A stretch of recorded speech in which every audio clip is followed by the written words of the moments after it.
Alhamdulillahirabbil alamin. Hamdan katsiran thayyiban mubarakan fih kama yuhibbu rabbuna wa yarda. Asyhadu an la ilaha illallah wahdahu la syarikalah wa asyhadu anna Muhammadan abduhu wa rasuluhu la nabiyya ba'dah. Allahumma shalli ala sayyidina Muhammadin wa ala alihi wa sahbihi ajmain. Teman-teman yang dirahmati Allah Subhanahu wa taala, sifat dari iman itu fluktuatif. Gak usah iman, perasaan cinta aja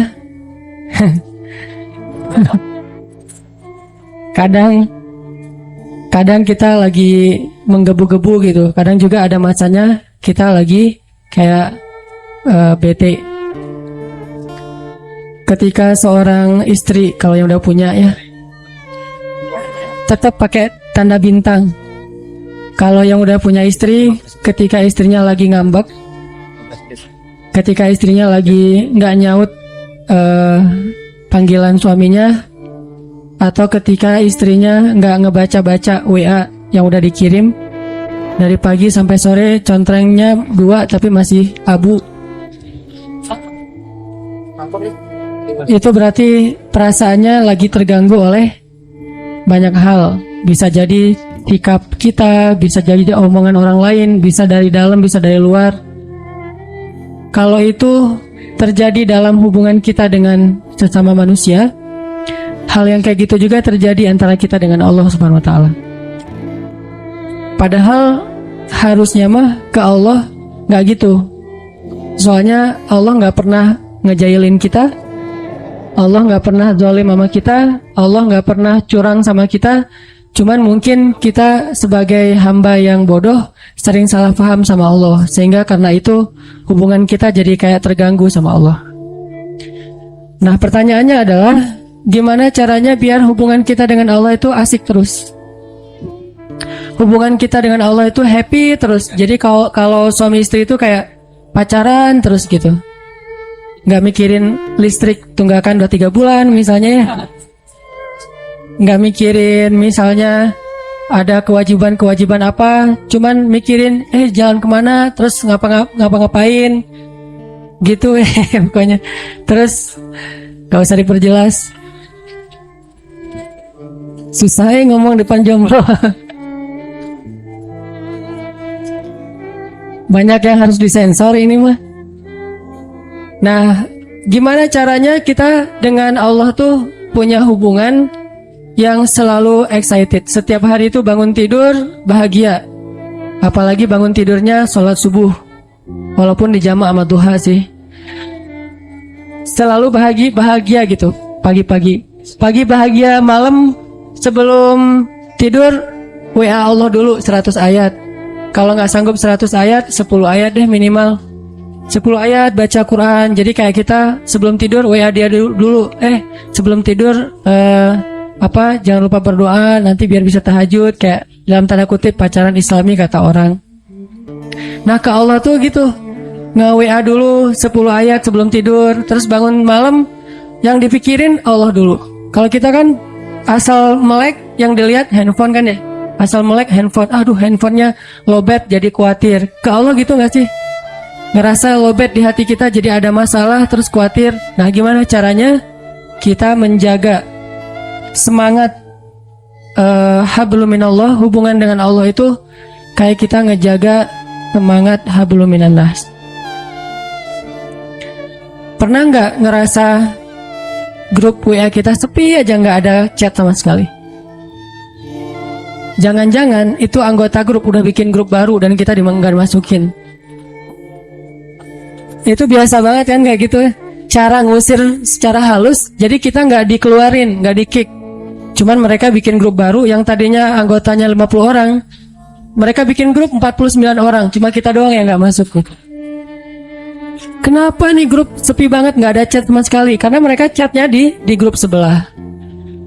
Nah, kalau kita ngerasa grup WA kita tuh sepi, ada nggak rasa nih kenapa ya, saya ada salah apa ya ke teman-teman kok sepi banget?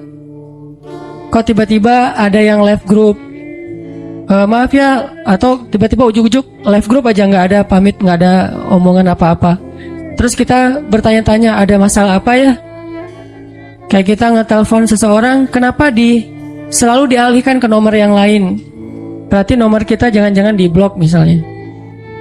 Kita nge-request untuk nge-follow dia kok nggak di-approve gitu ya, kok nggak diterima-terima. Kita minta di-fallback kok nggak di-fallback misalnya. Kita sering mempertanyakan hubungan kita dengan manusia, tapi sering nggak kita mempertanyakan hubungan kita dengan Allah? Setiap hari kita mempertanyakan hubungan kita dengan seseorang, apalagi seseorang yang ada rasanya di hati kita. Itu setiap hari kita pertanyain. Lasin udah lewat sekali, tapi yang saya belum dibaca. Lewat yang kedua kali, yang ketiga kali. Kenapa 3 kali lewat lasin, tapi kok WA saya nggak dibaca aja dilewatin gitu? Emangnya dia yang WA banyak banget? Mempertanyakan. Kalau pas barengan, dia kelihatan kayak agak sedikit kurang bersemangat gitu, kita mempertanyakan, kok kamu nggak bahagia bareng dengan aku, gitu kan? Kita mempertanyakan terus hubungan kita sama seseorang. Apakah kita punya kepekaan yang sama untuk mempertanyakan hubungan kita dengan Allah Subhanahu wa Ta'ala? Dan kalau kita tidak baik hubungannya dengan Allah, nggak mungkin bisa baik dengan siapapun. Kalau nggak baik hubungannya dengan Allah, nggak mungkin kita bisa enjoy ngejalanin hidup kita. Nggak mungkin. Sama kayak kita kalau nggak baik hubungannya dengan orang yang kita sayangin, yang berpengaruh dalam hidup kita, itu pasti hari itu nggak nyaman. Pagi hari misalnya ada sedikit keributan kecil sama pasangan, itu sepanjang hari bete aja tuh. Tapi kalau pagi hari itu dibuka dengan mungkin kata-kata yang mesra, kata-kata yang baik sebelum pergi kerja, misalnya ada kecupan yang halal misalnya kan ya, itu pasti sepanjang hari bahagia. Kalau nggak percaya coba deh. Akad dulu maksudnya, akad, udah gitu coba. Kamu ngapain akad? Cuma pengen ngerasain yang Ustadz Hanan ngomongin gitu. Cuma iseng doang gitu. Ini bahaya. Nah, itu pasti berpengaruh buat hari-hari kita, apalagi hubungan dengan Allah Subhanahu wa Ta'ala. Jadi kalau kita ngerasa, kenapa ya saya sepanjang hari bete aja, kenapa ya setiap urusan saya bermasalah, kenapa ya saya kok nggak tenang, kenapa halu'a idza massahu syarru jazua wa idza massahul khairu manu'a. Ombang-ambing aja perasaannya tuh nggak stabil, labil banget. Berarti ada masalah antara kita dengan Allah. Sehingga kata Allah, caranya perbaiki illal musallin. Perbaiki hubungan kita dengan Allah lewat sholat. Sholat kita udah benar belum nih?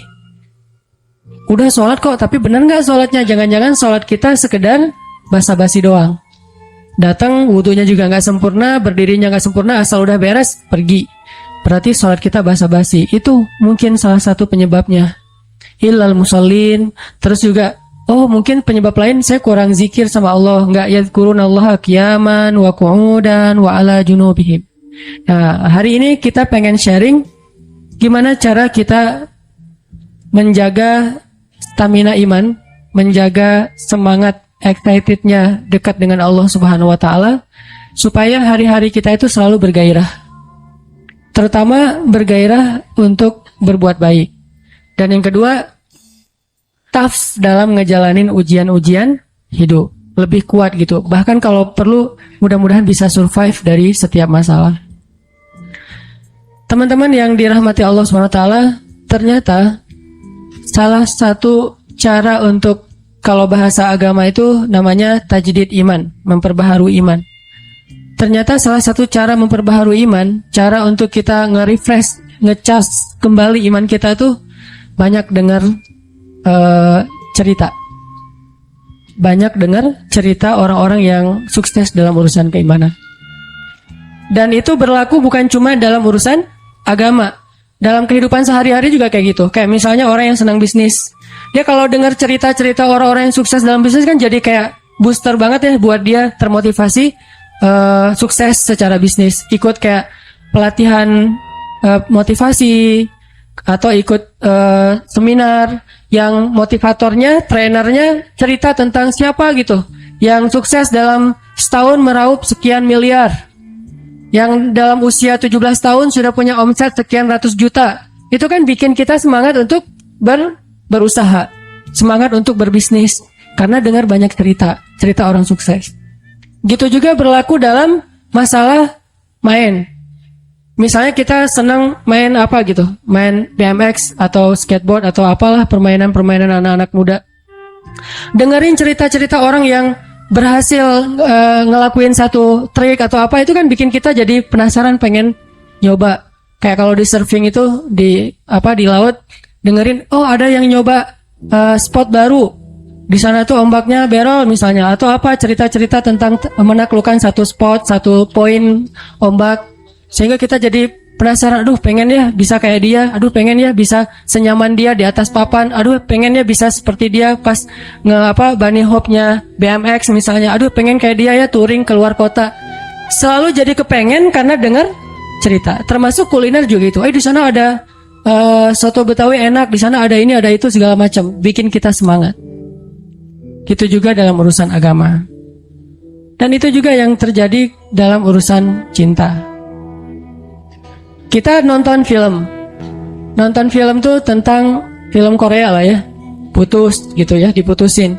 Kan kita penasaran gimana sih rasanya diputusin, kan gitu ya. Bukan rasanya jadian, rasanya diputusin. Kok gua gak pernah diputusin, orang jadian juga gak pernah gitu.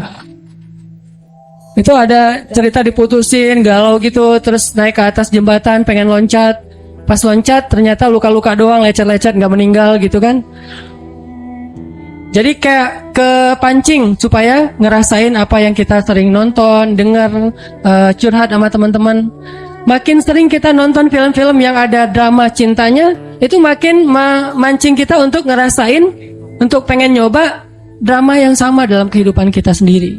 Apalagi film-film yang romance gitu, tentang romantis dan segala macam, itu pasti pengen bikin kita, aduh seru ya, ada yang perhatiin, seru ya kalau bisa kayak gitu, jalan-jalan kemana segala macam. Nah ini artinya cerita qasas dalam bahasa Al-Quran itu ada pengaruhnya, ibroh, memberi asar, memberi pengaruh dalam diri kita. Sehingga sepertiga dari isi Al-Quran itu bahkan lebih adalah kisah. Sampai kalau kita baca story behind the surat Yusuf, kan surat Yusuf itu isinya cerita Nabi Yusuf. Itu story di balik turunnya surat Yusuf, itu para sahabat lagi bosan baca ayat-ayat yang sifatnya perintah larangan. Emang sahabat bosan baca Quran? Ya, dan itu manusiawi. Kita kadang-kadang baca Al-Quran bosan. Kenapa? Karena nggak ngerti. Ada juga tuh yang baru hijrah, tatonya banyak banget, tapi giliran sholat yang paling duluan nangis. Soalnya imamnya kelamaan. Subhanallah nih, tatonya banyak, sholat tahajud nangis duluan. Saya juga yang jadi imam merasa kayak cemburu gitu, iri. Kok dia duluan nangis ya, saya nggak bisa nangis. Pas sudah selesai, kenapa duluan nangis? Ustadz bacanya panjang banget. Oh iya, masalahnya di situ. Nah, di Al-Quran tuh ada ayat yang sifatnya perintah, ya ayyuhalladzina amanu kutiba alaikumusiyam aqimis shalah dan seterusnya. Ada larangan, la ta'kulur riba dan seterusnya. Para sahabat kayak ngerasa monoton gitu, nggak ada variasinya. Akhirnya para sahabat datang ke Nabi, ya Rasul, ada ayat yang model-model lain nggak gitu? Ayat model gimana? Ya jangan gini-gini aja, pengen yang sesuatu yang baru gitu ya Rasul. Bukannya nggak enak kan bilang bosan sama Al-Quran, kan nggak enak tuh. Cuman ya emang bosan sih gitu. Sifat manusia, bukan Al-Qurannya membosankan ya. Manusianya yang gampang bosan karena imannya lemah, karena lagi naik turun iman teh. Akhirnya turunlah surat Yusuf yang Allah menyampaikan kisah terbaik di dalam Al-Quran supaya para sahabat lebih bahagia lagi, lebih semangat lagi membaca Al-Quran. Dan mendengar kisah itu universal banget tuh nilainya. Kita nggak akan terjebak dengan perdebatan fikih.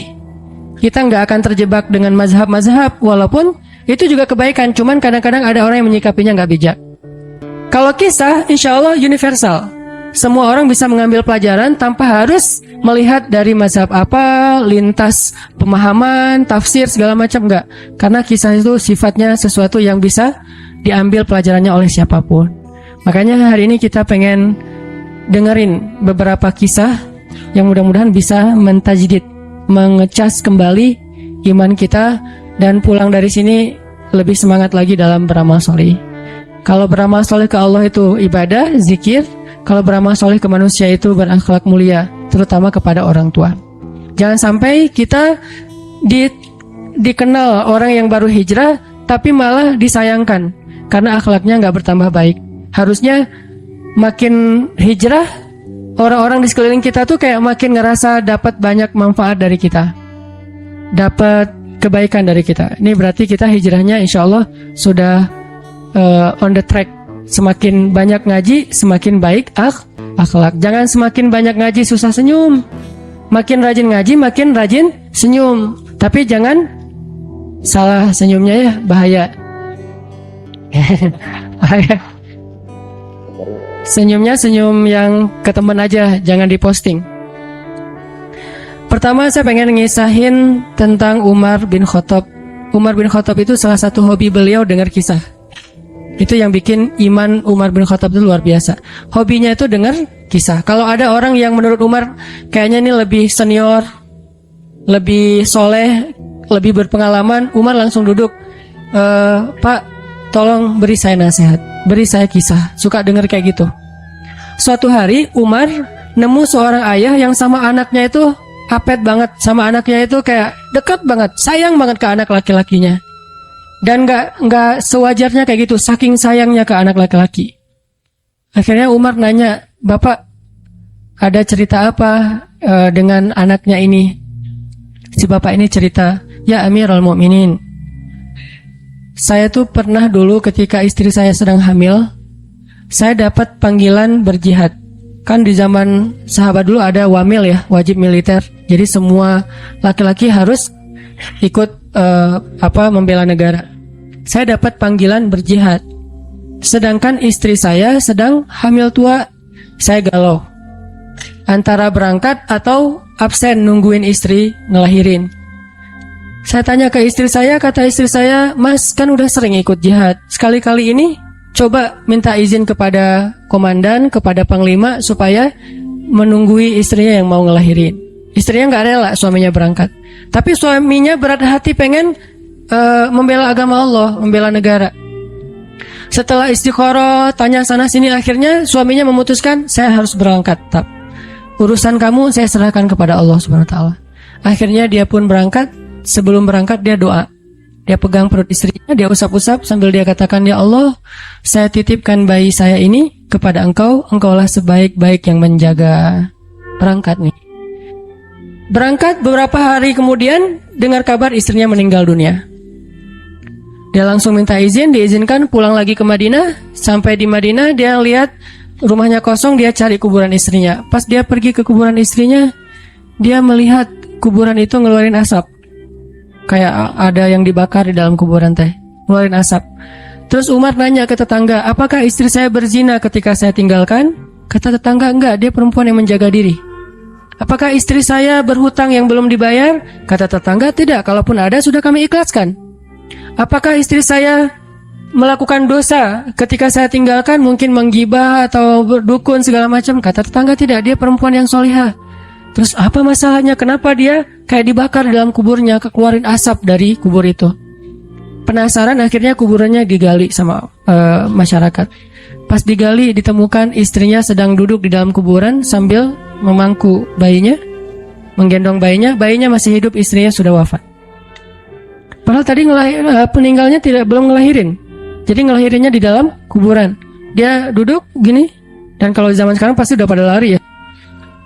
Atau masuk ke majalah tertentu gitu dengan judul azab kubur gitu kan. Nah, orang-orang pada heran ngelihat bayinya masih hidup, menangis, dan istrinya duduk dalam keadaan tidak bernyawa. Diambil bayi itu, istrinya dikuburkan kembali. Ternyata istrinya bukan diazab. Itu tanda-tanda dari Allah supaya digali kuburannya dan melihat kebesaran Allah. Waktu itu laki-laki ini menangis dan beristighfar minta ampun kepada Allah. Orang-orang heran nanya, kenapa? Apa dosa kamu kok minta ampun? Dia bilang, saya berburuk sangka kepada Allah. Gimana berburuk sangkanya? Sebelum saya berangkat berjihad, saya mengusap perut istri saya katakan, ya Allah, saya titipkan bayi saya kepadamu, Engkau sebaik-baik penjaga. Saya nggak mengatakan bayi saya dan istri saya. Karena saya pikir istri saya sudah dewasa, bisa menjaga dirinya. Sedangkan bayi masih lemah dan dia butuh penjagaan Allah. Saya berburuk sangka kepada Allah. Saya pikir manusia bisa menjaga diri sementara bayi tidak. Orang dewasa bisa, sehingga Allah hanya menyelamatkan apa yang saya titipkan dan membiarkan apa yang saya tidak. Aku tergantung prasangka hambaku kepadaku. Ana indalni abdi bi. Kalau kita tawakal ke Allahnya 100%, Allah nolongnya 100%. Dan ukuran persentase itu yang tahu cuma kita, karena di hati kita itu yang muncul. Ada satu titik keraguan, berarti kurang dari 100%. Keraguan itu memperlambat datangnya pertolongan dan keajaiban dari Allah. Makanya aku tergantung prasangka hambaku kepadaku. Kenapa ada orang di zaman dulu tuh kayak dapat karomah, keajaiban-keajaiban dalam hidupnya, kayak nggak mungkin terjadi secara logika dan ilmiah. Karena memang dia yakinnya ke Allah itu 100%. Apakah kalau kayak gitu kita nggak perlu ikhtiar? Perlu, tapi ikhtiar nggak ada hubungannya dengan keyakinan. Ikhtiar itu hubungannya dengan kewajiban. Allah yang suruh ikhtiar, tapi yakin berhasil apa enggak, itu urusan yang kedua. Urusan hati antara kita dengan Allah Subhanahu wa Ta'ala. Kayak kita minum obat, tentunya kita harus beli obat yang paling bagus, dokter yang paling recommended, yang spesialis. Oke, itu ikhtiar. Tapi kalau sampai hati kita terlibat dengan ikhtiar itu, meyakini bahwa kalau ini pasti sembuh, kalau ini kayaknya nggak ada harapan, soalnya dokter juga nggak ahli, berarti hati kita sudah terpaut dengan makhluk dan berarti sudah berkurang yakinnya kepada Allah. Saat itu kita tidak akan melihat keajaiban. Yang terjadi dalam hidup kita saat itu apa? Hal-hal yang ilmiah. Kenapa kita hanya ngalamin hal-hal yang ilmiah? Karena kita yakinnya kepada hal yang ilmiah. Kenapa ada orang yang ngalamin hal-hal yang sifatnya miracle? Karena dia yakinnya kepada mukjizat, yakinnya kepada aun atau pertolongan dari Allah Subhanahu wa Ta'ala. Jadi bukan kita tidak berikhtiar, ini bab a'malul qulub, amal hati. Apakah hati kita yakin gak sama Allah SWT? Dan Umar mendengar cerita itu semakin yakin sama Allah. Makanya nanti muncul kasus di zaman Umar tuh luar biasa. Ini presiden kalau imannya 100% ke Allah, ada masalah di negaranya tuh, dia tinggal bilang ya Allah, beres tuh masalah. Jadi di Mesir waktu itu ada musim paceklik, sampai sungai Nil tuh hampir habis tuh. Sehingga air sungai Nil nggak mengalir lagi ke ladang-ladang jagung, gandumnya orang-orang Mesir. Dan orang Mesir yang dulunya menyembah anak sapi betina mulai syirik lagi nih. Mulai berpikir, kalau kayak gini mah sama aja. Setelah Islam datang kita tetap aja susah, paceklik. Mending kita doa lagi ke nenek moyang kita, dewa-dewa yang dulu. Gubernur Mesir yang namanya Amr bin As waktu itu ngirim surat kepada Umar ke Madinah. Ya Amirul Mu'minin, Mesir sedang diuji oleh Allah dengan kekeringan dan masyarakatnya hampir syirik. Kami mohon bantuan dari pusat, dari Madinah, untuk kaum muslimin lagi berperang di Irak melawan pasukan Persia, perang Qadisiyah namanya. Irak Madinah tuh kan kalau naik pesawat sekitar 2,5 jam, 3 jam, jauh tuh. Jakarta Medan lah, jauh. Nah, Umar lagi khutbah di atas mimbar sholat Jumat, tiba-tiba tema khutbahnya tuh ganti gitu. Lagi ngomong tiba-tiba beralih tema. Wahai kaum muslimin, naiklah ke atas bukit itu, baliklah kalian mundur-mundur gitu. Jadi Umar tiba-tiba kayak ngomongin sesuatu yang gak nyambung. Orang-orang heran, nih Umar kenapa? Oh ya udah biarin, namanya juga Umar gitu kan. Dia punya, mungkin dia ngelihat setan atau apa, setan kan takut sama Umar. Diem. Udah selesai sholat Jumat, pada datang, ya Amirul Mu'minin, tadi apa yang terjadi? Kenapa Amirul Mu'minin ngomong sesuatu yang gak nyambung? Kita juga gak ngerti. Kata Amirul Mu'minin, saya ngelihat Allah menampakkan kepada saya pasukan Islam di Qadisiyah yang terdesak, hampir habis dibantai sama musuh. Tapi saya ditunjukkan ke sebuah bukit yang mungkin mudah-mudahan itu jadi benteng untuk mereka berlindung. Saya suruh mereka naik. Orang kan gak langsung percaya kan? Bener gitu terjadi kayak gitu. Kalau Rasul ngomong, mungkin aku naik ke langit, Isra Mi'raj, oke lah, itu aja masih ada yang mendustakan. Ini Umar yang ngomong, bukan Nabi yang dapat wahyu. Orang gak langsung percaya. Selang beberapa minggu kemudian pasukan Qadisiyah pulang. Jadi utusan mereka pulang bawa berita tentang kemenangan perang dalam perang Qadisiyah. Dia cerita, suatu hari di hari Jumat kami sedang berperang, kami terdesak, hampir habis dibantai sama musuh. Udah gak ada jalan untuk berlindung. Tiba-tiba kami mendengar suara Umar, Amirul Mu'minin berteriak, wahai kaum muslimin, naiklah ke atas bukit ini supaya kalian terlindungi. Akhirnya kami mundur naik ke atas bukit dan selamat waktu itu. Berarti benar-benar terjadi. Kok bisa? Ya, qadarullah. Ini keajaiban iman mereka. Apakah kita bisa mendapatkan pengalaman-pengalaman kayak gini? Bisa, kalau keimanan kita dengan level yang sama. Kalau nggak selevel yang sama pun, minimal kita nusaddid. Kalau kita tidak bisa sama persis, minimal kita berusaha untuk nuqarib, berusaha untuk pengalaman kita nanti walaupun nggak sama persis, mirip-mirip dengan pengalaman mereka. Lagi-lagi bukan berarti tidak berikhtiar. Ini keajaiban-keajaiban yang terjadi. Dan saya juga baru ngalamin kemarin pas saya di seminggu, nggak kurang dari seminggu yang lalu, saya baru pulang dari laut di Batu Karas. Di sini ada teman saya, Agi. Mana Agi? Nah, ini Agi ya. Ini by the way model model iklan. Ada deh pokoknya iklan jodoh maksudnya. Agi ini anak Batu Karas. Agi boleh diceritain? Agi ini anak Batu Karas. Batu Karas itu Jawa Barat, daerah Pangandaran. Dari Bandung kurang lebih 6 jam perjalanan. Kalau lagi ada ombak saya suka ke sana nonton orang main surfing. Nggak main sih, main dikit-dikit tapi nggak jago. Nonton orang main surfing. Ketemu Agi. Agi nggak tahu tuh ya. 2 hari sebelum saya datang ke Batu Karas, dia sakit, kayak demam gitu. Mungkin habis diputusin kali ya. Dia demam gitu, nggak enak badan, pengen pulang. Biasanya kalau nggak enak badan cuma dia tinggal di Jakarta, paling juga di kos-kosan. Tapi kali ini pengen pulang ke Batu Karas banget. Aduh, kenapa ya pengen pulang ke Basroh Batu Karas gitu ya. Batu Karas kayak Basroh gitu. Pengen ke Batu Karas. Pas dia pulang, hari saya lagi mau main tuh, dia diajak sama temen dia, ngojek yuk, ngojek itu apa? Berenang yuk gitu. Yuk berenang yuk, berenang. Dia ikut, padahal lagi nggak enak badan, tapi pengen berenang. Pas lagi di pantai, saya datang ketemu loh, kayak kenal nih, hitam-hitam ektis gitu. Ternyata ketemu saya, Ustadz Hanan ya, ya wah, kenalan. Ustadz saya tuh ketemu Ustadz kemarin di Maruya pas kajian minggu bulan yang lalu. Cuman karena jamaahnya banyak, saya nggak bisa ketemu Ustadz, nggak bisa salaman. Saya waktu itu membatin, ya Allah saya pengen banget ketemu Ustadz Hanan langsung, tapi jangan dalam suasana ta'lim yang rame, langsung berdua. Mudah-mudahan terkabulkan. Akhirnya Agi banyak istighfar sebulan istighfar. Akhirnya terjadilah yang tadi itu, dia nggak enak badan. Saya juga tiba-tiba ujuk-ujuk, kenapa ya saya pengen ke Batu Karas, kenapa ya pengen ke Batu Karas. Ternyata di sana ada ombak. Kan ada Agi.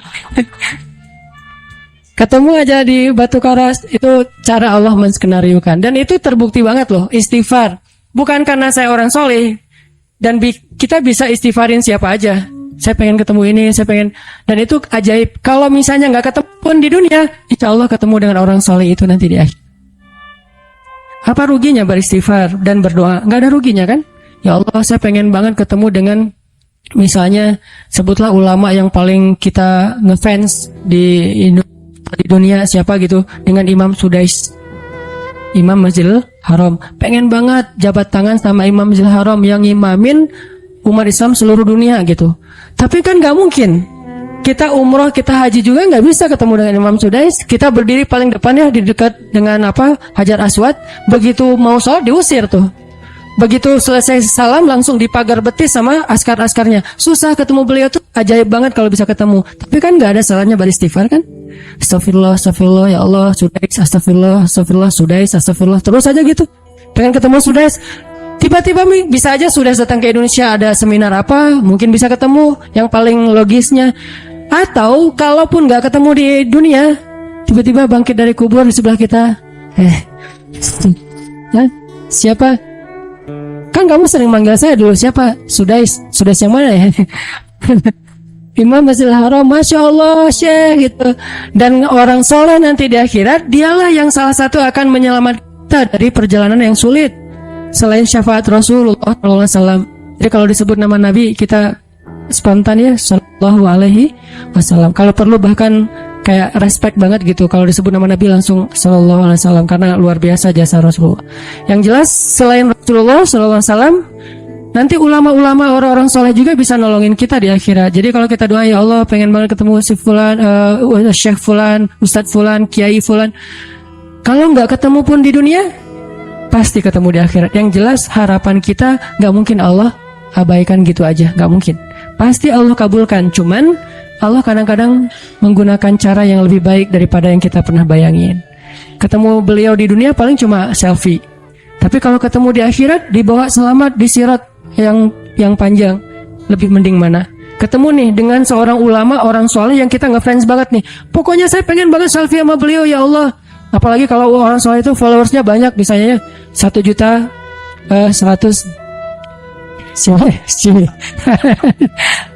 Sedikit itu mah, banyak model yang 17 juta, 19 juta. Pengen followersnya nambah kalau selfie sama beliau. Cuma nambah followers. Tapi kalau ketemunya di akhirat, nambah apa? Nambah derajat, naik level. Kita jadi selevel dengan masuk ke level beliau, padahal kita mah malahnya nggak selevel gitu. Kenapa? Karena dibawa sama beliau. Orang soleh itu kalau mau masuk surga, teman-teman nyari teman-teman yang mencintainya di dunia. Ya Allah, mana fulan, dia mencintai saya di dunia. Ya Allah, mana fulan, dia mencintai saya di dunia. Allah bilang, dia masih tuh di sidang, belum beres-beres, sudah sidang ke-30 misalnya.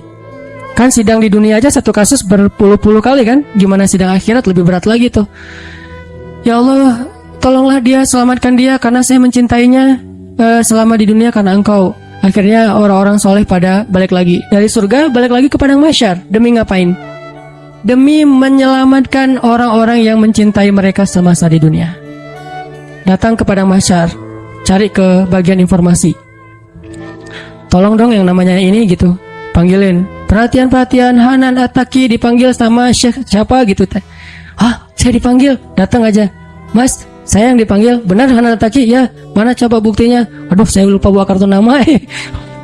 KTP misalnya. Nah, tahu lah ya malaikat sama kita. Udah, masuk aja. Tuh ada yang nungguin di business lounge gitu. Jadi ada VIP lounge-nya gitu kan. Oh, saya boleh masuk VIP lounge-nya. Masuk ke VIP lounge. Udah sampai di sana, udah ada makanan segala macam. Mereka lagi duduk. Kayak asa kenal nih. Siapa ya? Dekat Hanan ya? Ya. Wah, kita sering ketemu dalam doa. Wah, akhirnya pelukan. Ada apa, Syekh? Yuk ikut saya ke surga. Kan enak banget kan? Terus sidang saya gimana? Udah beres, diberes sama teman-teman saya. Saya banyak banget teman di dalam gitu. Saya banyak. Beres kan? Di dunia aja bisa gitu, masa di akhirat gak bisa? Tapi dengan seizin Allah dan Allah ridho dengan kebaikan-kebaikan itu. Jadi gak ada sia-sianya juga kita. Kan dulu saya pernah cerita yang Imam Ahmad bin Hambal kan, yang pengen banget ke Basrah, dan itu ternyata terjadi juga sama Agi. Dan terjadi juga sama salah seorang driver ojek online di Bandung. Baru 2 bulan yang lalu kejadiannya. Saya lagi datang ke markasnya Pemuda Hijrah. Kita sering ada kayak rapat gitu di kantor. Markas kita namanya Masjid Al-Latif di dekat Gedung Sate. Datang dari pagi rapat sampai sore. Dan saya pakai baju main biasa, bukan pakai baju salim. Sebetulnya sama aja sih. Nah, waktu itu sholat zuhur di Masjid Al-Latif, saya ngimamin sama asar. Habis asar pulang. Karena nggak nyetir sendiri, saya pakai online. Saya order nih. Order, pakai ojek. Ada yang ngambil. Drivernya ngambil, datang, jemput, pulang. Kemana? Ke Cimahi, pulang. Di tengah jalan dia nanya, Mas sering sholat di Masjid Al-Latif itu ya? Saya bilang, ya lumayan. Saya bilang, iya itu masjid rame banget. Anak-anak muda pada numplak di situ taklim. Siapa sih itu? Ada imam muda, bagus suaranya gitu. Ntar jangan GR dulu. Muzammil, oh iya Muzammil, ya bagus tuh. Tadi udah GR, ternyata salah. Oh Muzammil, benar-benar Muzammil tuh suaranya bagus banget ya, anak ITB kan? Ya anak ITB ya. Kalau Mas di situ sering ngimamin juga? Ya sesekali sih, saya bilang. Dia mulai curiga gitu. Suka ikut talim juga di sana? Ya kadang-kadang, saya bilang. Kenal sama Muzammil? Ya lumayan, padahal murid sendiri kan. Lumayan, saya bilang. Oh Mas, kayak nggak asing nih. Mas tadi ngimamin sholat zuhur bukan? Ya, saya bilang. Mulai curiga kan dia. Mas namanya siapa sih Mas? Hanan, saya bilang. Hanan? Hanan yang mana nih? Bilang.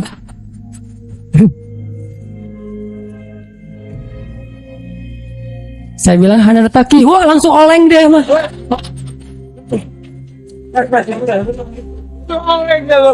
Oh Mas biasa aja Mas biasa aja gitu. Ini benar Ustaz Hanan At-Taqi, benar. Masya Allah, ya Allah, udah gitu kayak terharu gitu, heboh, semua orang pada ngelihat, lampu merah lah gitu ya, pada ngelihat semuanya. Saya langsung pakai masker, gitu. Ustadz tahu nggak Ustadz, saya sebulan ini istighfar terus habis dengerin cerita Syekh Imam Ahmad bin Hambal yang ke Basrah, saya istighfar, ya Allah pengen banget ketemu Ustadz Hanan, tapi jangan ditaklim berdua, jadi bisa curhat-curhatan gitu. Ternyata Allah bikin skenario, saya order ojek online, dia ngambil, jadi ngobrol di jalan sampai ke rumah, akhirnya bertamu nggak pulang-pulang. Wah ini luar biasa cara Allah. Dan wallahi teman-teman, dan itu terjadi. Jadi udah 2 kasus nih yang saya alamin ya. Satu lagi yang ojek online tadi, dan dua-duanya hajatnya sebulan Allah kabulkan. Jadi kalau ketemu saya aja sebulan gampang, masa ketemu jodoh bertahun-tahun gak dapat ya? Gimana nih? Istighfarnya gimana nih? Ini terutama buat cewek-cewek nih. Kalau cewek-cewek kan nggak bisa nyari, masa cewek kayak kepo gitu kan nggak mungkin. Pura-pura follow, nge-like. Kok dia nge-like terus yang first like lah gitu? Nggak mungkin kan? Cewek kan agak-agak jaim. Ya udah istighfar aja deh. Banyak-banyak istighfar. Tiba-tiba ada yang kesandung jatuh di depan cewek, HP-nya jatuh. Dia pergi, HP-nya nomornya. Nggak penting sih ceritanya. Pokoknya ada. Ada jalan dari Allah yang kita nggak ngerti nih, yang jelas bisa. Kita tinggal yakin aja sama Allah, istighfar, Allah yang kasih jalan. Walladzina jahadu fina lanahdiyannahum subulana. Pokoknya kalau kalian bersungguh-sungguh kata Allah di jalan kami, udah kami kasih jalan-jalan keluar yang subul, jamak dari sabil, banyak banget jalan keluar di sisi Allah. Yang penting kita jahadu fillah, berusaha di jalan Allah SWT. Itu kisah pertama Umar bin Khattab. Kisah kedua teman-teman yang dirahmati Allah SWT, yang bisa ngebooster iman kita ke Allah tuh kisah ada seorang ulama namanya Ibrahim Al-Asom. Kalau pernah dengar, beliau disebut Al-Asom itu karena emang beliau orang yang sangat terjaga. Ibrahim Al-Asom ini ulama miskin, pengen haji. Setiap ada orang yang berangkat haji, beliau kayak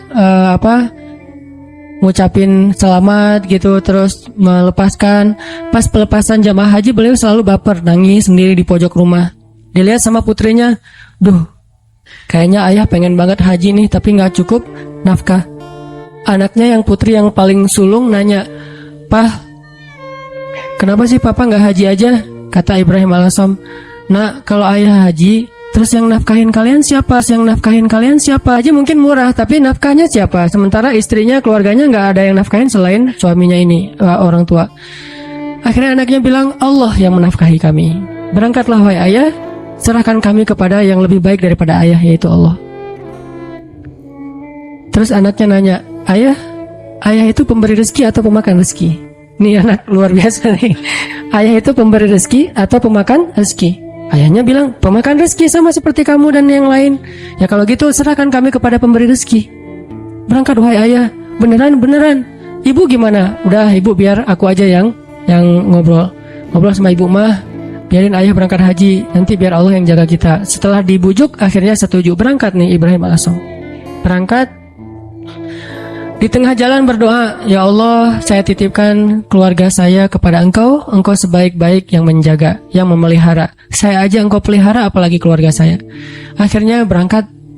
Hari pertama nafkah yang disiapin sama ayah mereka masih cukup. Hari kedua, hari ketiga, hari keempat mulai kurang nih.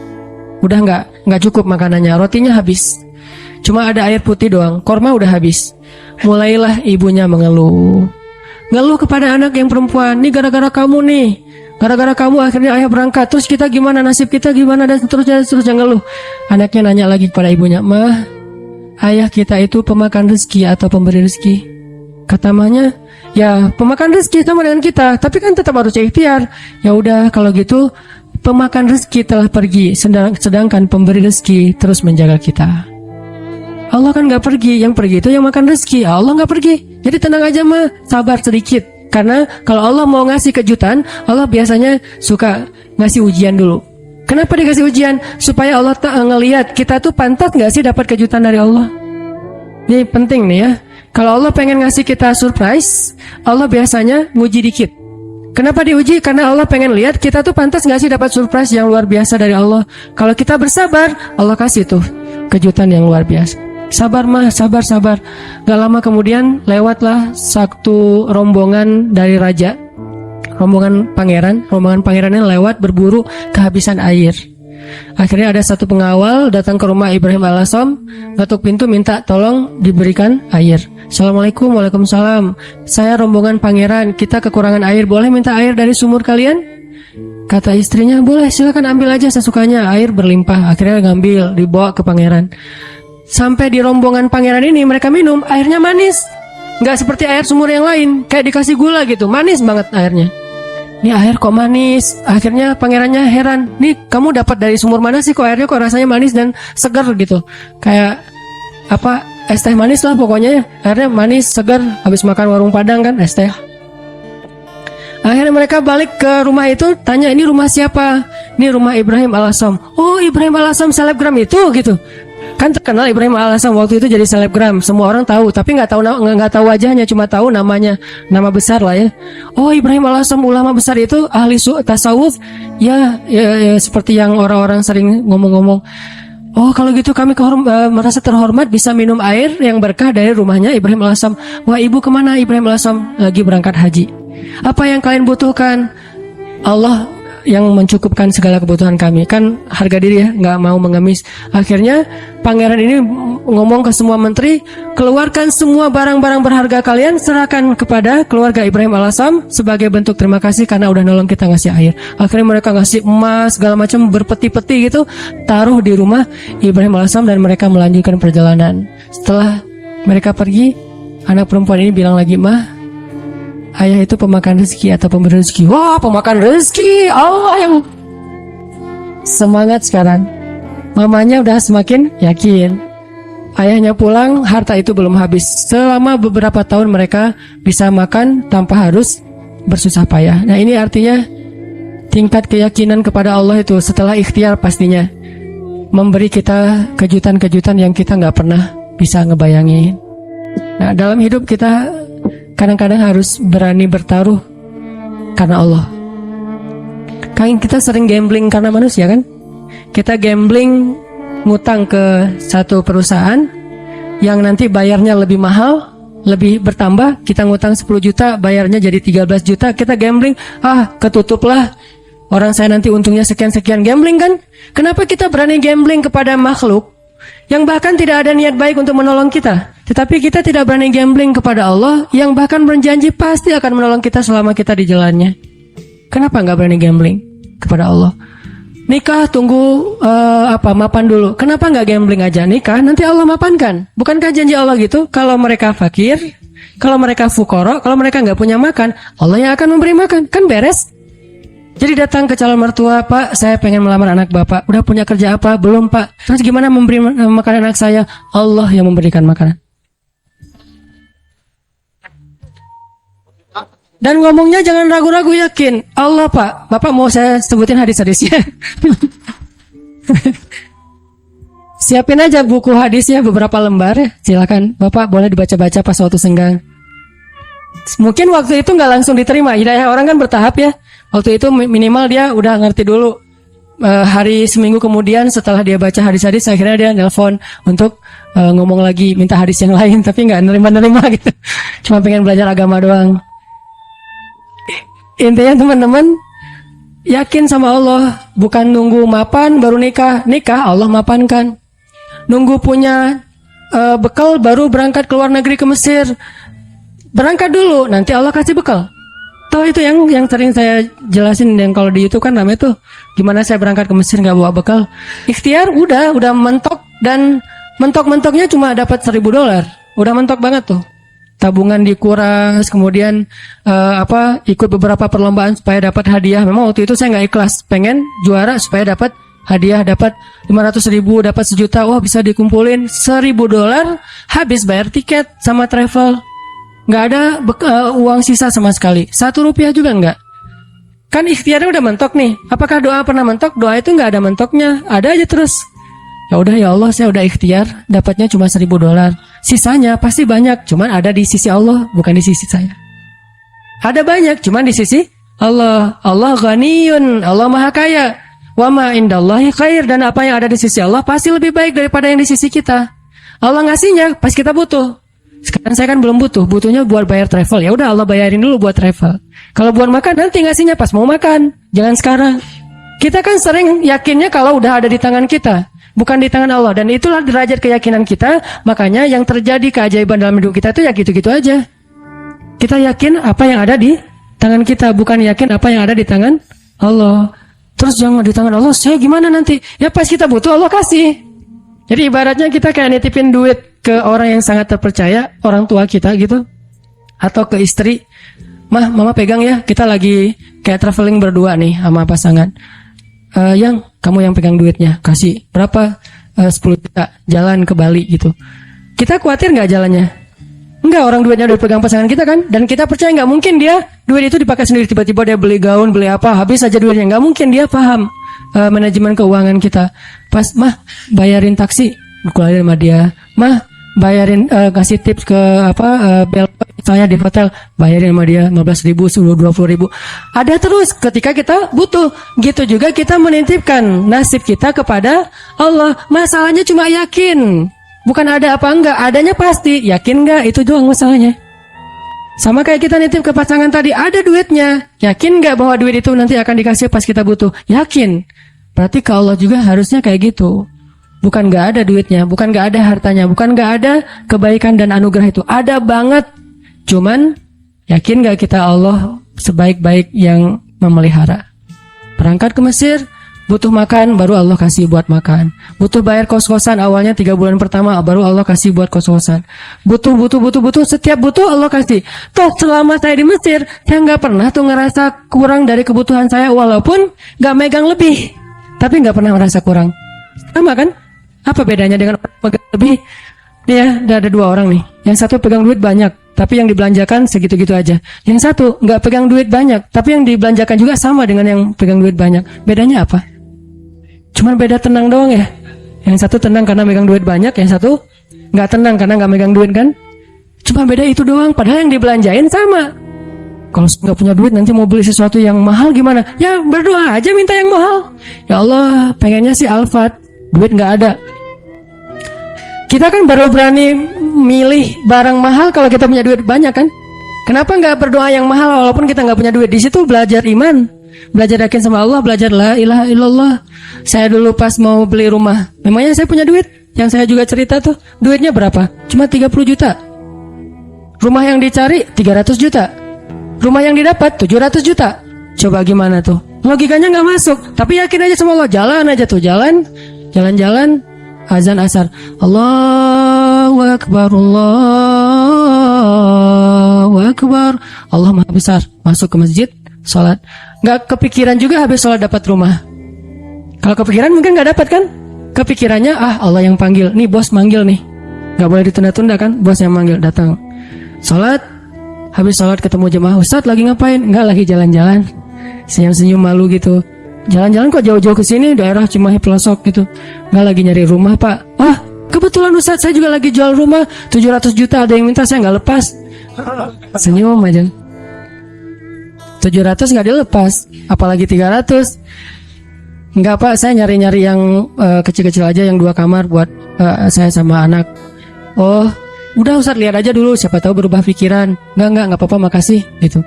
Pulang nih, malam dia telepon lagi, Ustadz please besok datang ya. Ini benar ya kata Nabi, kalau kita nggak mencari dunia, dunia tuh ngejar-ngejar kayak memelas gitu, begging ke kita tuh. Bayangin dunia begging.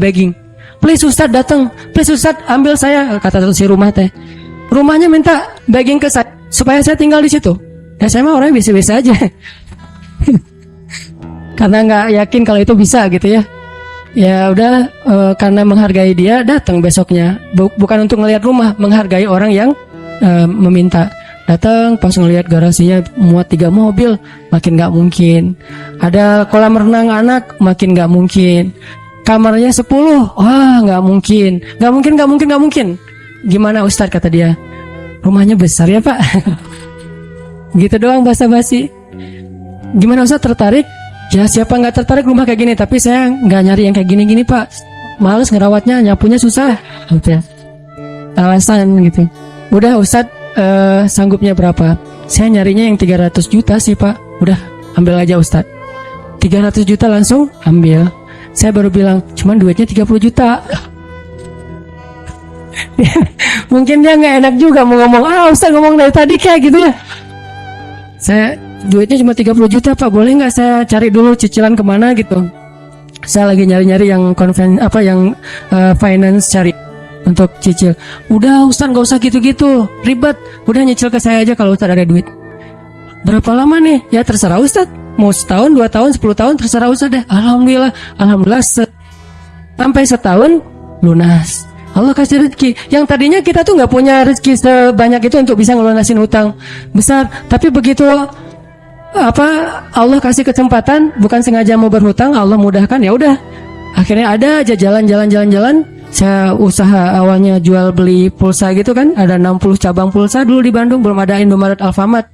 Terus mulai naik lagi jual beli mobil bekas, mulai naik lagi main di properti sedikit-sedikit, nggak banyak, nggak gede sih. Tapi di situ Allah ternyata benar ya, kalau kita mintanya ke Allah, Allah Maha Kaya, bisa ngasih lebih dari yang bisa dikasih oleh manusia. Kalau minta ke manusia, minta banyak-banyak amat sih, kan gitu kan ya. Minta ke perusahaan finance, pasti dia minta jaminan. Jaminannya dia akan ngasih maksimal setengah dari harga anggunan yang kita gadaikan. Itu artinya kita selama ini belum bisa tenang, belum bisa tumaninah kalau belum ngelihat materi itu di kantong kita, di saldo kita. Seolah-olah kalau itu di tangan Allah nggak ada. Itu masalah kita. Masalah kita di situ teman-teman. Seolah-olah kalau masih di tangan Allah itu belum ada. Padahal di tangan Allah itu lebih ada daripada di tangan kita. Kenapa? Di tangan Allah itu nggak akan raib. Nggak ada yang bisa nyolong di tangan Allah. Di tangan kita banyak yang bisa nyolong. Di tangan Allah itu nggak mungkin diambil orang, dicopet, dijamret, nggak mungkin. Di tangan kita gampang banget dijamret. Di tangan Allah nggak mungkin salah ngitung. Di tangan kita gampang salah ngitung. Di tangan Allah nggak mungkin mubazir, sia-sia, salah penggunaan. Di tangan kita mungkin banget salah digunain, akhirnya mubazir, sia-sia. Artinya apa yang di tangan Allah khair, wa ma indallahi khair, benar-benar lebih baik. Cuman Allah kenapa nggak nunjukin fisiknya? Karena Allah nggak pengen kita melihat itu dengan mata kita. Allah pengen kita melihat itu dengan hati dan iman kita. Jadi yang bisa mendapatkan apa yang di tangan Allah itu hanya orang yang bisa ngelihatnya dengan iman dan hatinya, bukan dengan matanya. Kalau kita cuma ngandelin mata terus-menerus, berarti yang kita akan alami dalam hidup itu hanya yang terlihat saja. Yang tadi saya bilang logis dan ilmiah, dan itu nggak ajaib. Walaupun itu juga hal-hal aja sih, baik-baik aja buat kita. Tapi kan kita pengen naik level lebih baik, lebih enjoy lagi dengan hidup. Berarti kita harus belajar menggunakan mata batin.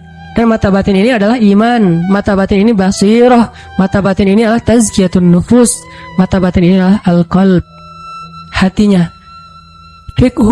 Al-fiqhu fiqhul qalb. Pemahamannya bukan pemahaman pikiran. Pemahamannya fiqhul qalb, fiqhul qulub, difahami dengan hati. Itu teman-teman dalam segala urusan, mau kerjaan, mau skripsi, mau kuliah, mau jodoh, mau apapun, gunakan bukan hanya mata fisik kita untuk melihat kayak nggak ada tanda-tandanya nih. Mungkin di sini nggak kelihatan, tapi di sini Allah yang mendatangkan. Tiba-tiba ada keajaiban terjadi dalam kehidupan kita. Dan saya sering ngalamin yang kayak gitu-gitu tuh sering banget. Termasuk ketika dapat musibah. Kalau kita tahu bahwa kalau kita dapat musibah dan kita ridho, bukan ikhlas ya. Kalau ikhlas kan ibadah. Kalau musibah namanya ridho. Walaupun orang Indonesia suka bilang yang ikhlas ya, bukan yang ikhlas, jangan ridho ya gitu. Kalau kita ridho dengan satu musibah lalu kita serahin sama Allah, Allah tuh gantiin yang lebih banyak loh. Masalahnya kita nggak yakin. Dapat musibah langsung panik, langsung putus asa. Harusnya pas dapat musibah tetap kita ikhtiar untuk menyelesaikan masalah kita, mencari jalan keluar, mengambil kembali hak kita. Tapi itu jangan sampai mengalahkan porsi kita meminta kepada Allah gantinya yang lebih baik. Begitu dapat musibah, ini bukan cuma antara kita dengan orang, tapi antara kita dengan Allah. Ya udah, kalau lo curang sama gua, ya Allah beri saya yang lebih baik daripada yang sudah hilang dari saya. Allahumma ajurni fi musibati wa akhlif li khairam minha. Langsung Allah ganti. Dan itu janji Rasul. Mana pernah Rasulullah berdusta? Tidaklah orang berdoa dengan doa itu ketika musibah, kecuali Allah akan memberikan gantinya yang lebih baik untuk dia. Tapi kita harus benar-benar yakin dan bijaksana. Maksud bijaksana di sini, jangan mendikte Allah harus seperti yang kita pengenin. Kadang Allah ngasih yang lebih baik, nggak mungkin yang lebih kurang. Minimal sama atau lebih baik, nggak mungkin kurang dari itu. Doa, saya pernah mobil saya diserempet orang, terus orangnya pergi. Saya ini ternyata untuk benerin mobil yang keserempet itu 1,5 juta. Langsung doa waktu itu juga. Pas lagi kena musibah, jangan tunggu marah dulu beberapa hari baru doa. Saat itu juga, Allahumma ajurni fi musibati wa akhlif li khairan minha. Orangnya udah nggak ketahuan di mana, nggak bisa ngejar lagi. Tapi saya udah rugi 1,5 juta. Gimana nih ya Allah, beri saya ganti yang lebih baik. Seminggu kemudian Allah ganti 15 juta. Bener kan, 10 kali lipat 15 juta. Dan itu bukan sedekah, bukan pemberian orang yang kasihan. Allah kasih jalan mungkin lewat usaha apa, lewat penghasilan apa, lewat untung dari mana. Yang jelas halal. Dan itu 15 juta 10 kali lipat. HP saya jatuh. HP waktu itu harga yang punya pertama harga 2 juta. Ada Qiyamul Lail di masjid markasnya Pemuda Hijrah. Saya bangun jam 2, acaranya jam 2. Jadi udah telat kan. Bangun langsung panik gitu. Orang-orang pada nunggu. Miss call udah 15 gitu, banyak banget. Ustaz di mana aja? Akhirnya panik, wudu. Karena panik pakai baju segala macam, HP jatuh dan kacanya langsung pecah dan gak bisa dipakai. Saat itu juga saya doa, ya Allah beri saya ganti yang lebih baik darinya. Berangkat ke masjid. Paginya Allah ganti dengan Note 5 yang waktu itu harganya 10 juta. Gimana caranya? Allah punya banyak cara. Ada aja. Tiba-tiba ada usaha ini yang mungkin untung sedikit, dari sini ada apa, ada yang hadiah atau ada apa. Banyak banget subulana, jalan-jalan. Kami tinggal minta aja sama Allah. Sehingga kalau kita yakin dengan ini, begitu diputusin, kita adik kakak aja ya, nggak apa-apa. Langsung nih. Kan dalam kondisi kayak gitu kayaknya kita lagi ngejos banget ya imannya. Doanya lagi khusyuk banget tuh. Sholat aja nangis-nangis kan. Padahal imam tuh belum baca ayat, kita udah nangis. Allahu Akbar. Takbirnya aja khusyuk. Coba subhanallah itu. Kalau lagi diputusin emang gitu banget sih sholatnya. Pernah gak sih ngerasain? Gak pernah ya. Pokoknya waktu yang paling enak berdoa itu lagi habis diputusin, habis rugi, pokoknya lagi banyak masalah tuh doanya enak banget tuh. Tilawah Al-Quran baru Alif Lam Mim udah nangis. Belum juga ayatnya la uqsimu biyaumil qiyamah tentang al-haqqah, enggak, bukan ayat-ayat kiamat. Alif Lam Mim doang. Atau nun nangis, nun doang nangis. Satu huruf gitu ya. Jadi dalam kondisi yang lagi sangat lemah, itu kondisi sebetulnya spiritual kita lagi sangat kuat. Jadi secara fisik atau secara emosi kita lagi lemah-lemahnya, di saat yang sama berarti spiritual kita lagi kuat-kuatnya. Gunakan kesempatan itu. Biasanya kalau emosinya lagi stabil, lagi nyaman, spiritualnya lemah. Seringnya tuh kayak gitu kan. Lagi gak ada masalah, lagi nyaman nih, semuanya kayaknya asik-asik aja. Kita doa juga, Rabbana atina fid dunya hasanah. Ada yang lebih parah, ya Allah samain aja deh dengan yang sebelah gitu kan. Saking malesnya berdoa, doa sholat juga bacanya yang standar-standar aja, Al-Ikhlas. Karena cuma itu yang ikhlas, yang lain gak ikhlas. Tapi begitu emosional kita lemah, di waktu yang sama spiritual kita langsung kuat. Entah kayak gimana, itu mungkin fitrah manusia ya. Asal emosionalnya lemah langsung kuat. Dan itu spontan kadang-kadang teman-teman. Saya dulu pernah tinggal di rumah kontrakan di sebelah,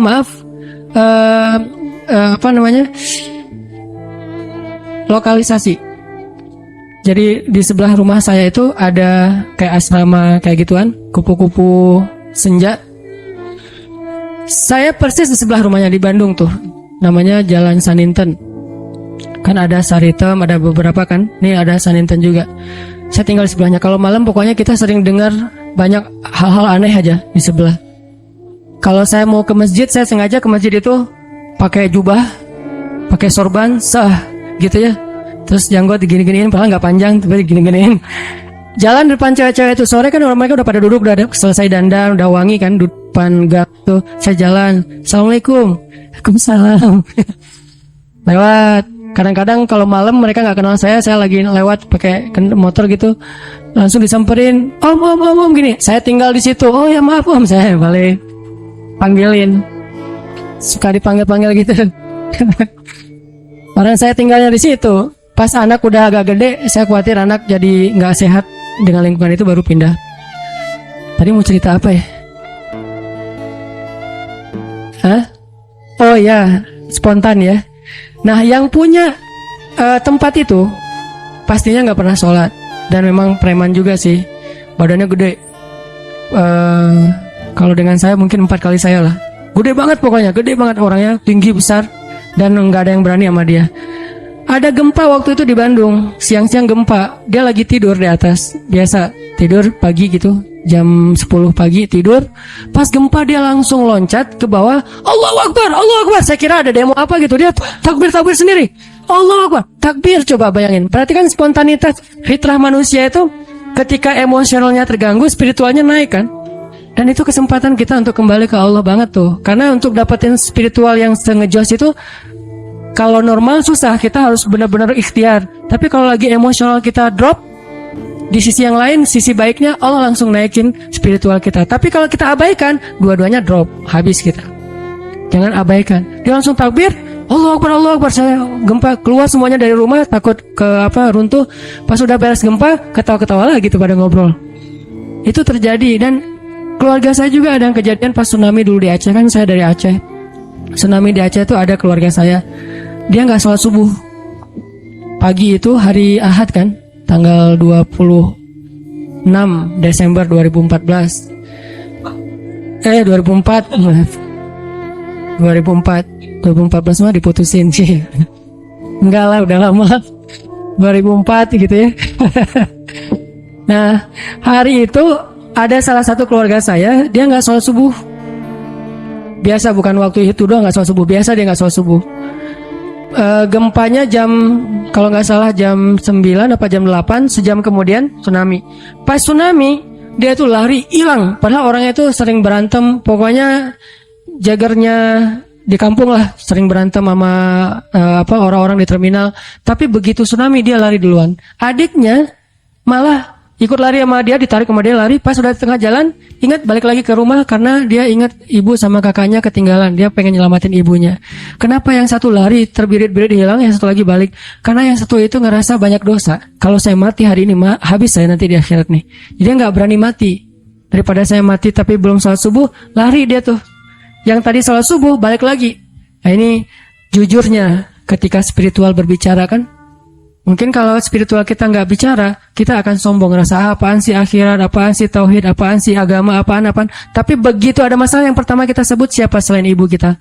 Allah, minimal oh my God. Dan itu bentuk dari fitrah manusia bahwa dia masih mengakui Tuhan.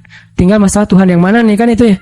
Tapi masih mengakui Tuhan. Ketika fitrah dan spiritual kita bicara, harusnya kita dengar, dan itulah ucapan yang paling benar. Kalau yang bicara itu emosi kita, belum tentu benar, dia subjektif. Tapi kalau yang ngomong itu fitrah, itu benar banget. Sehingga teman-teman, gunakan kesempatan pas lagi dapat musibah, ya Allah, angkat kedua tangan kita, doa kepada Allah, mulai dengan memuji Allah, kemudian salawat kepada Rasulullah, minta yang setinggi-tingginya nggak masalah. Karena kalau Allah nggak ngasih di dunia kayak gitu, Allah kasih kayak gitu di akhirat, bahkan lebih baik dari itu. Apa sih ruginya kita minta, ya Allah, beri saya Ferrari. Ini yang nggak tahu diri nih, mintanya Ferrari gitu. Tapi kan minta ke Allah gak masalah. Dan kita yakin kalau gak dikasih Ferrari di dunia, minimal dikasih Ferrari di akhirat. Bangkit dari kubur, ada Ferrari. Halusinasi, ternyata dia belum meninggal, mimpi gitu. Bangkit dari kubur, datang kendaraan nih. Dan benar-benar kan di akhirat ada kendaraan kan. Cuman bahasa hadisnya kendaraan dari cahaya, kendaraan dari amal soleh. Tapi bahasanya kendaraan. Dan kita akan mengendarai kendaraan itu untuk bisa ngelakuin touring sepanjang Padang Mahsyar. Padang Mahsyar itu touringnya capek banget loh. Itu touring paling heboh tuh. Di mana pusat Padang Mahsyar, teman-teman? Palestina. Hari ketika manusia disidang, dibangkitkan, spot bangkitnya, meeting pointnya, itu Palestina. Makanya di dalam Al-Quran Allah menyebutkan Palestina itu dengan istilah yauma yunadil munadi mim makanin qarib, hari ketika malaikat memanggil manusia dari tempat yang dekat. Semua ulama tafsir sepakat tempat yang dekat itu artinya Palestina, Al-Quds. Siapa yang meninggalnya di Palestina itu sebuah kebaikan yang luar biasa, karena nanti dia akan bangkit lebih dulu dan akan dimudahkan hisabnya. Itulah keutamaan salah satunya meninggal di Palestina, walaupun gak semuanya punya nasib yang sama. Tapi setidaknya manusia bangkit. Terus dari sini ke Palestina ngapain? Gimana jalannya? Mau jalan kaki? Dari Bekasi ke sini aja tadi berapa jam jalan kaki kan? Apalagi dari Sunda Kelapa ke Palestina, itu jauh banget loh. Jalan kaki itu bisa bertahun-tahun sampai ke Palestina. Dan itu bumi yang sekarang. Sedangkan Padang Mahsyar ribuan kali lipat lebih besar daripada bumi sekarang. Dan bumi Padang Mahsyar itu belum ada sekarang. Nanti Allah jadikan lagi setelah kita bangkit. Karena Allah berfirman di akhir surat Ibrahim, Yawma tubaddalul ardu ghairal ardi was samawat. Hari ketika ard itu bahasa Arab jadi bahasa Inggris, earth itu bahasa Arab. Yauma tubaddalul ard ghairal ard was samawat. Hari ketika bumi yang lama diganti dengan bumi yang baru. Bumi yang lama namanya bumi yang sekarang, dunia, ardud dunia. Bumi yang baru namanya ardul mahsyar, padang mahsyar. Ukurannya miliaran kali lebih besar daripada bumi yang sekarang. Karena semua planet, bintang-bintang itu disatuin jadi satu bumi. Dan matahari cuma jadi satu dan dekat banget. Dan artinya jarak kita ke Palestina aja udah miliaran kali lebih jauh dari sekarang. Kalau nggak punya kendaraan terus mau jalan kaki kapan sampainya. Itulah kenapa ada orang di Padang Mahsyar ribuan tahun nggak beres-beres. Kenapa? Jalan doang dari ribuan tahun belum disidang. Harus ke Palestina. Sampai di sana sidangnya juga lama. Belum lagi ngelewatin sirat. Sirat itu panjangnya dari bumi ke langit. Dan langit terjauh yang pernah ditemukan oleh sains berapa miliaran tahun perjalanan cahaya kan, bukan jalan kaki. Kalau nggak punya kendaraan gimana sampainya ke surga? Jadi untuk bisa sampai ke surga aja teman-teman, nggak ada kendaraan, itu mungkin menghabiskan usia kita miliaran tahun loh, belum sampai ke surga. Terus gimana dong Ustadz? Kita harus punya banyak kendaraan dan kebaikan, karena cuma itu yang bisa memudahkan perjalanan kita. Itu touring panjang banget. Jadi minta, ya Allah yang kecepatannya berapa ribu kekuatan kuda misalnya, Ferrari. Gimana cara dapetin Ferrari itu? Doa terus menerus. Kalau nggak dikasih di dunia, yakin dikasih di akhirat. Kalau saya mah mending milihnya di dunia mah yang biasa-biasa aja, di akhirat yang luar biasa. Kenapa? Yang biasa-biasa juga di dunia udah cukup buat kita. Tapi yang luar biasa di akhirat itu emang kita butuhin banget. Ya Allah, matanya besar, hidungnya mancung, alisnya bertaut. Jadi alisnya tuh nggak ada pemisah, nyatu gitu. Alisnya bertaut. Kalau perlu ditato gitu ya, alisnya biar lurus. Alisnya bertaut ya Allah, atau kayak pedang gitu. Pedang ali bercabang. Tingginya sekian ya Allah, kulitnya putih Korea lah. Minta yang sebaik mungkin. Nanti kalau nggak dikasih jodoh kita kayak gitu di dunia, maka jodoh kita yang di dunia itu nanti akan Allah perindah di akhirat. Dan saya sering cerita, di surga itu nggak ada jomblo. Jadi nggak usah khawatir. Tetap ada wedding lah di surga. Dan WO-nya itu para malaikat banget. Malaikat yang nyiapin segala macam. Kita dirias sama malaikat. Nang sini nang, dirias sama malaikat. Malaikatnya tuh yang bagian rias yang keren-keren gitu, dirias udah secantik-cantiknya. Rambutnya nggak kusut lagi selama-lamanya, nggak ada cerita aduh keringetan ya, aduh AC-nya mati ya, ternyata ini apa segalanya, nggak ada tuh di surga. Selalu bahagia. Baitun, rumah yang tidak ada teriakan dan tidak ada keluhan itu cuma ada di surga. Di rumah tangga di dunia tetap ada. Gimana pun soleh keluarga Nabi, Aisyah kadang-kadang mengeluh manusiawi, tapi di surga nggak ada. Nikah di surga. Siapa yang jadi walinya? Allah Subhanahu wa Ta'ala. Saya nikahkan kamu dengan perempuan yang soleha ini, perempuan dunia yang udah jadi bidadari, dengan mahar surga satu seluas langit dan bumi. Saya terima nikahnya. Nggak ada cerita di surga itu ngucapin akad nikah salah, itu nggak ada. Sah kata saksi, sah nggak ya, sah nggak ya, nggak deh. Ternyata saksinya mantan belum bisa move on. Hati-hati cari saksi ya, jangan mantan. Pasti nggak sah melulu itu mah, 10 kali juga nggak sah. Intinya teman-teman, surga itu didapetin kalau kita benar-benar di dunia ini menggunakan semua kesempatan di sisi Allah SWT. Ada masalah minta ke Allah, ya Allah, ya Allah, doa aja yang sebaik mungkin, nggak ada sia-sianya. Itu beberapa kisah yang mudah-mudahan bisa ngebooster semangat kita beramal soleh dan selalu hadir dalam majelis para ulama. Dengerin taklim itu bukan bebat ya, bukan untuk kita menganggap diri kita paling benar, yang lain salah, kita masuk surga, yang lain neraka, kita petunjuk, yang lain sesat. Bukan. Dengerin taklim tuh untuk apa? Ngecas iman kita masing-masing. Jadi kalau dengerin materi, oh ini teman gua banget nih, ini dia banget nih, ini istri banget nih, ini suami banget, enggak. Ini saya banget. Saya sering banget tuh dengerin taklim yang kayaknya khotib itu kayak ngomongin saya tuh. Kan saya udah 2 tahun ini nggak khutbah Jumat, jarang banget khutbah Jumat, sengaja nggak ngambil jadwal khutbah karena saya pengen jadi yang mendengar. Kalau dulu setiap Jumat khutbah, kalau sekarang setiap Jumat pengen dengerin ceramah. Sering banget tuh pas denger ceramah si khotib itu kayak kenal saya, padahal kita nggak kenal. Yang diomongin saya aja tuh. Ada orang begini-begini lah, saya tuh. Kalau kayak gini dia begini, dia ngomong dan segala macam, dia kadang-kadang membicarakan sesuatu yang dia tidak amalkan. Dah gua banget nih. Terus aja kayak diceramahin seolah-olah satu masjid itu isinya cuma saya sendiri, nggak ada yang lain. Kan kita sering kan kayak gitu ya. Kenapa? Allah yang menggerakkan lisan seorang ustadz, ulama untuk menasehati kita, sehingga nggak perlu kita, wah ini mirip teman saya nih, harusnya dia dengar ya, harusnya saya rekam ya, ini harusnya istri saya dengar nih, harusnya suami saya dengar. Jangan mencari nasihat untuk orang lain, carilah nasihat untuk diri kita sendiri. Kalau kita lagi ada masalah sama pasangan, nanti kalau udah ada pasangan maksudnya, kalau kita punya masalah sama pasangan ya, jangan pernah googling hadis-hadis pasangan. Suami googling istri-istri yang soleh hadis, search. Jangan istri suami yang imam terbaik, search. Gak usah cari nasihat buat pasangan, carilah nasihat buat diri sendiri. Suami hadis suami yang penyabar, search. Ketemu nih, kita jadi semangat lagi. Oh berarti saya yang salah. Istri yang solehah hadis, search. Oh saya yang salah. Gitu harusnya, jangan disilang. Kalau disilang, semuanya saling menuntut dan saling menyalahkan. Kalau sesuai dengan masing-masing kapasitasnya, semuanya saling memperbaiki diri. Cari buat diri kita. Ikut taklim buat memperbaiki diri, bukan memperbaiki kelompok yang lain. Bukan memperbaiki orang lain, tapi memperbaiki diri kita sendiri. Itu aja, mudah-mudahan ini bisa jadi penyemangat. Saya mohon ampun kepada Allah jika ada yang salah. Mohon maaf jika ada yang keliru. Barakallahu li walakum.